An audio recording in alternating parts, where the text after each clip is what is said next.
So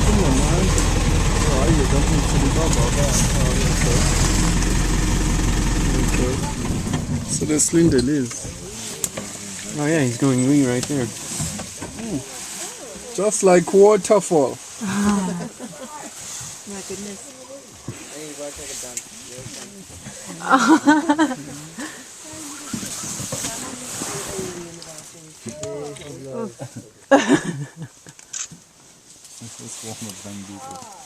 Ja.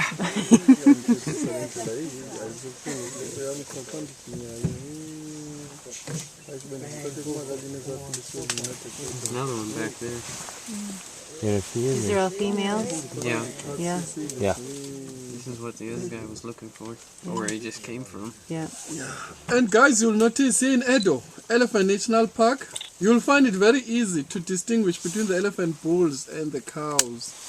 Because most of our females here are tuskless. They have no ivory tusks. In general, African elephants, both sexes, will have tusks because they need their ivory tusk for fight, for defense, for digging, and for other reasons.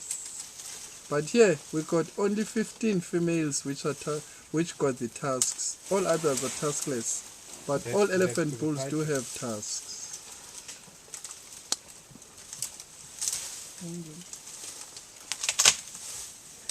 What was that one? I hear it breathing. What's the reason behind him being tuskless? Okay. When our park was proclaimed, it was by 1931. More than 8 years ago, by 1931, there were only 11 elephants here. And today we have over 460 elephants. And they're all coming from that small population of only 11 elephants. Researchers believe maybe that is the sign of inbreeding. That's why the park have introduced the 8 elephant bulls from Kruger National Park by 2002. So that will mix the gene pool, or will have some new genes in the park. Ever since the elephants from Kruger National Park were introduced here, we have seen more than 8 babies which were born with the ivory tusks. Or female babies which are born with the ivory tusks. Maybe there can be more other reasons behind that, but the one which I can think of, maybe it's because of inbreeding. And this is